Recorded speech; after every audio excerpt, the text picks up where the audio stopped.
Hello everyone and welcome back to the channel. I hope कि आप सब ठीक होंगे, अच्छे से अपनी प्रिपरेशंस कर रहे होंगे और साथ ही साथ आपको इंतज़ार भी होगा सी यू ई टी 2024 का। पर इसी भाग दौड़ में भूल नहीं जाएंगे कि हमारे बोर्ड्स भी आने वाले हैं। तो इसी के साथ होप करता हूँ कि आप बोर्ड्स की भी तैयारी कर रहे होंगे। और आज का जो वीडियो है वो थोड़ा सा इम्पोर्टेंट है, क्योंकि आज हम जिस बारे में बात करने वाले हैं वो है कि 2024 तो चालू हो गया, लेकिन यार जो सी यू ई टी है उसकी 2024 के अंदर, मतलब अब की बार जो है पूरा, जो हमारे एक तरीके से एग्जाम नहीं, पूरा फेस्टिवल है, त्योहार ही है, क्योंकि इतने सारे स्टेप्स इसमें इन्वॉल्व है। उसकी इम्पोर्टेंट डेट्स आखिर क्या होने वाली है। ठीक है, तो बिना टाइम को अभी ज़ाया करते हुए जल्दी से देखते हैं कि कहाँ पर क्या डेट है। ठीक है, देखो, तो किसी भी एग्जाम में बैठने से पहले आपको उसका भरना पड़ता है एप्लीकेशन फॉर्म। और अभी एक्सपेक्टेड ये है, जितना भी सोर्सेस से पता है या फिर नोटिफिकेशन से पता है, फिर प्रीवियस ट्रेंड्स को पिछले साल और उससे पिछले साल सीयूईटी में क्या हुआ था, एक्सपेक्टेड ये है कि अब की बार का जो एप्लीकेशन फॉर्म है जिसके अंदर आप अपनी डिटेल्स भरते हैं, आपका नाम वगैरह सारी चीज़ें, वो एक्सपेक्टेड है कि फर्स्ट वीक ऑफ फेब्रुवरी के अंदर रिलीज हो जाएगा। इसके अंदर अपनी सारी डिटेल्स, मार्कशीट्स, सारी चीज़ डाल देंगे। इसी के साथ साथ देखा जाए तो जो लास्ट डेट है फॉर्म को फिल करने की, उसमें और जो स्टार्टिंग डेट है उसके बीच में तकरीबन तकरीबन हमारे पास टाइम है 1.5 महीने का। ठीक है, तो आई वुड से कि जब भी फॉर्म रिलीज होता है, इसकी तो हम नोटिफिकेशन आते ही वीडियो आपके लिए बना देंगे, पर प्लीज किसी भी जल्दी के अंदर फॉर्म को फिलअप ना करें, क्योंकि चांसेस रहते हैं कि आप जल्दी के अंदर कोई ना कोई गलती कर देंगे। ठीक है, तो कुछ एक एम हमारा रहता है कि फॉर्म रिलीज होने के 1.5 या 2 हफ्ते के अंदर जो है हम फॉर्म भरें, ताकि कुछ भी ग्लिचेस वगैरह हैं वो वेबसाइट पे ठीक हो जाए और औरों की गलतियों से हम सीखें। बट स्टिल इससे ज़्यादा लेट नहीं करेंगे, क्योंकि हो सकता है कि डेडलाइन मिस हो जाए। ठीक है, फिर फिर है हमारे पास एप्लीकेशन करेक्शन डेट।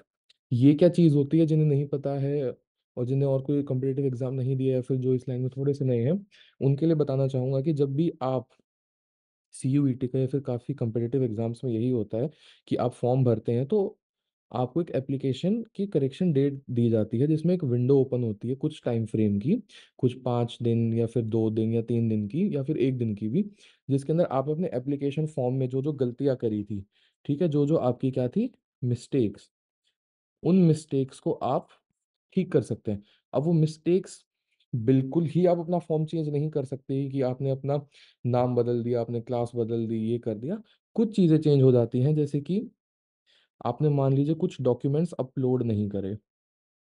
ठीक है, या फिर हो सकता है कि आपने कोई डॉक्यूमेंट्स जो हैं वो गलत अपलोड कर दिए, ये चेंज हो सकता है। आपके मार्क्स, मार्क्स कौन से की बात कर रहा हूँ मैं, आपके जो 10th और 12th के मार्क्स हैं। ठीक है, इसके साथ साथ ही हो सकता है कि आपको ऑप्शन मिले कि जिन सब्जेक्ट्स के आपको एग्जाम के लिए अपीयर करना है, यानी जो जो एग्जाम आप दोगे सी यू ई टी के अंदर, उसको भी आप शायद से चेंज कर सकें।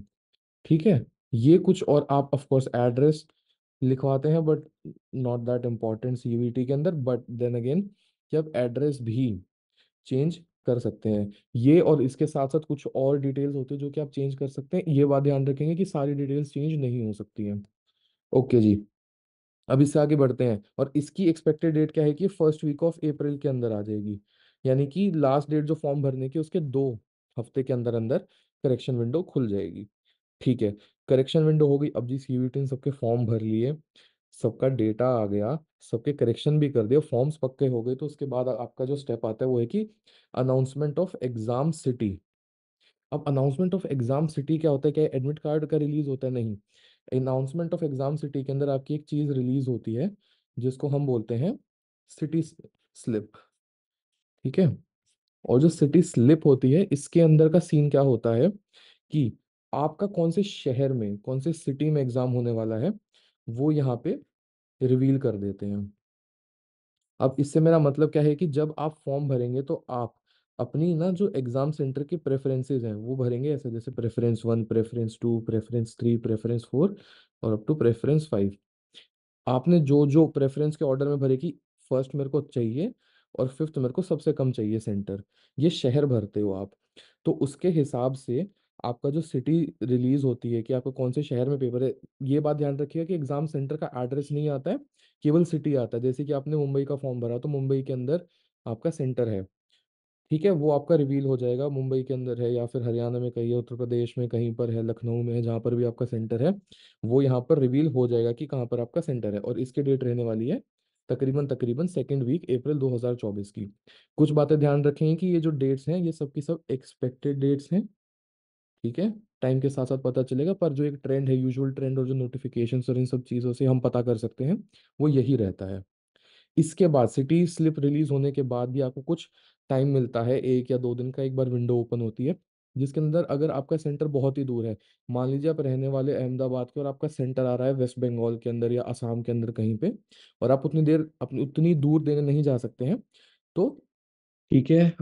तो वापस बात करते हैं कि हम कहाँ पे थे, कि देखिए जब आपकी एग्जाम सिटी की अनाउंसमेंट हो जाती है कि यहाँ पर आपका सेंटर है, तो आपके पास कुछ 1 या 2 दिन का जो है बफर पीरियड होता है, एक टाइम होता है जिसके अंदर एनटीए अलाउ करता है कि आप जो अपना सेंटर है वो चेंज कर सकते हैं। अब जो सेंटर है वो चेंज करने का प्रोसेस क्या होता है उसके ऊपर एक और वीडियो बनाएंगे, बट अभी थोड़ा सा मैं ब्रीफ में बता देता हूँ कि आपको जो है एनटीए को ईमेल करना होता है कि मेरा सेंटर जो है वो बहुत दूर है मेरे घर से और मेरे लिए जाना फीजिबल नहीं है। यूजुअली काफ़ी बच्चों का सेंटर चेंज करके पास का सेंटर सेकंड या थर्ड या किसी प्रेफरेंस का दे दिया जाता है, पर हाँ आपके पास ये ऑप्शन भी रहता है, ठीक है। अब सभी बच्चों के इस स्टेप पर आकर एग्जाम सिटी भी फिक्स हो गए हैं। इसके बाद आपका रिलीज होता है एडमिट कार्ड, और ये होता है हमारा one of the most important steps. Admit card के अंदर आपका सारी डिटेल्स रहती हैं, एडमिट कार्ड से ही आप अपने एग्जाम सेंटर के अंदर जा पाते हो, ठीक है। यस, एग्जाम सेंटर के अंदर ही जो आपकी हॉल टिकट होती है वो भी आपका एडमिट कार्ड ही होता है, यानी इसको दिखा करके ही आप अंदर एग्जाम देने बैठ पाते हैं। अब एडमिट कार्ड की जो एक्सपेक्टेड रिलीज डेट है वो है मई 2024 के पहले हफ्ते के अंदर अंदर आ जाएगा। एडमिट कार्ड के अंदर आपके जो सब्जेक्ट्स के एग्जाम आपको देने हैं वो लिखे होते हैं, ठीक है। इसके साथ साथ ही आपका आपकी फोटो होती है, आपका एड्रेस होता है, ठीक है, आप कहाँ से हो, ये सारी चीज़ें आपकी बेसिक डिटेल्स होती हैं। साथ के साथ साथ ही इसके अंदर कुछ चीज़ें होती है कि आपके एग्ज़ाम की डेट्स होती हैं। एग्ज़ाम की डेट्स, हाँ देखिए अब सीयूईटी के अंदर 6 से 7 एग्ज़ाम लिख रहे होंगे या 5 एग्ज़ाम लिखेंगे, हो सकता है कुछ लोग सिर्फ 3 भी लिखें या 4 भी लिखें, ठीक है। तो इसके अंदर होता क्या है कि जब आप इतने एग्जाम्स देते हो तो एनटीए के लिए पॉसिबल नहीं है कि एक ही दिन में वो आपके सारे एग्जाम्स करा ले। तो यूजुअली होता क्या है कि आपके जो 6 7 एग्जाम है वो 2 से 3 दिन के अंदर क्या होते हैं, एग्जैक्टली डिवाइडेड होते हैं। तो जब आपके एग्जाम 2 से 3 दिन डिवाइडेड होते हैं तो आपकी डेट्स आती हैं, जैसे कि आपका हो सकता है एक पेपर 16 मई को हो, फिर एक पेपर 20 मई को हो, और इसमें 2 शिफ्ट में हो गया। होने को ये भी हो सकता है कि आपके सारे पेपर 30 मई को हो, 6 के 6 या 7 के साथ। तो ऐसे पेपर आपके बढ़ जाते हैं, जैसे कि बीएसटी का 1 तारीख को, इको का बीएसटी इको मैथ्स का 1 तारीख को हो गया, इंग्लिश और आपका जनरल जनरल टेस्ट एक साथ हो गया, कुछ इस तरीके से। या हो सकता है कि सारे ही एक डेट को हों, ये भी पॉसिबल है, ठीक है। अब एडमिट कार्ड के अंदर ही आपको जो है एक और चीज़ होती है, जो क्या होता है आपका सबसे मोस्ट इम्पॉर्टेंट, कि आपका सेंटर की सिटी तो पता चल गई थी, बट यहाँ पे हमें एग्जैक्ट जो है एड्रेस पता चलता है कि हमें जाना कहाँ पर है। ओके, अब एडमिट कार्ड रिलीज होने के बाद अब आप जाएंगे मज़े से एग्ज़ाम देने। और एग्ज़ाम की जो एक्सपेक्टेड डेट्स है वो है 15 मई से 31 मई, यानी कि 16 से 17 दिन के अंदर एग्ज़ाम कर देंगे। यूजुअली होता क्या है कि डेट्स थोड़ी सी एक्सटेंड हो जाती है, 1 2 या 3 हफ्ते। हमारे टाइम पे तो if I am not wrong अगस्त के एंड तक भी एग्ज़ाम था, 2 साल पहले। बट हाँ, एक्सपेक्टेड है कि 16 17 दिन के अंदर आपके एग्ज़ाम की बार ख़त्म हो जाएंगे। Let's hope for the best इसके साथ ही।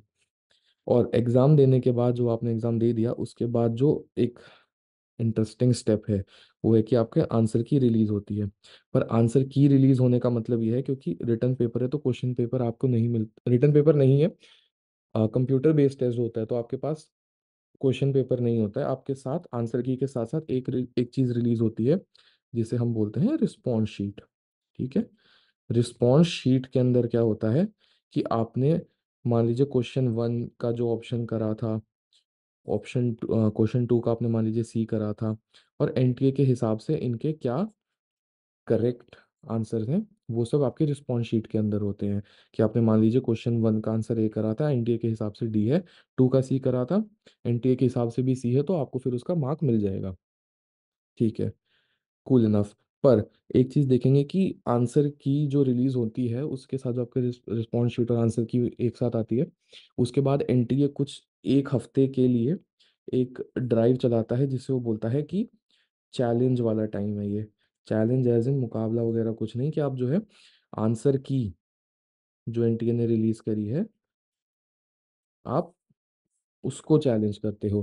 कि मान लीजिए आपने क्वेश्चन वन का ऑप्शन ए मार्क करा था, एनटीए के हिसाब से डी था, बट आपका कहना है कि ए ही होना चाहिए। तो विद थोड़े से प्रूफ कि ये डी क्यू होना चाहिए, आप वहाँ पे सबमिट करते हो।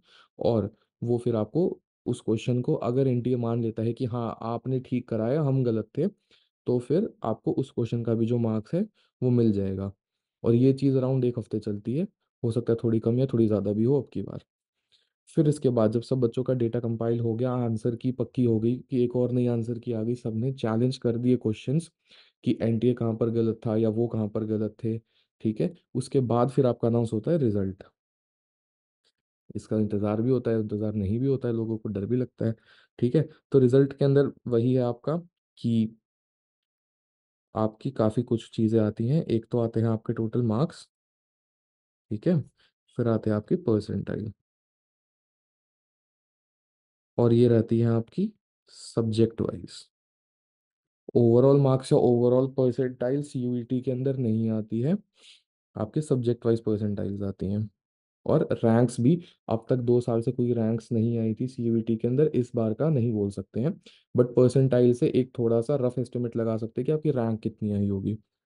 तो ये आपका रिजल्ट में, तो रिजल्ट एक्सपेक्टेड है कि थर्ड वीक ऑफ जुलाई में हो जाएगा। अब काउंसलिंग एंड एडमिशन से मतलब ये है कि अब जब मार्क्स आपके पास आ गए, और आपने जब यहाँ पर फर्स्ट स्टेप में एप्लीकेशन फॉर्म के अंदर यूनिवर्सिटी सिलेक्ट करी थी, और यूनिवर्सिटीज़ का भी अलग से फॉर्म भरा था, उसके बाद क्या होता है कि जो कॉलेजेस सीयूईटी का स्कोर एक्सेप्ट करते हैं, इसके ऊपर भी वीडियोस लेके आएंगे कि बेस्ट और वर्स्ट कॉलेजेस और यूनिवर्सिटीज़ क्या हैं सीयूईटी में अप्लाई करने के लिए।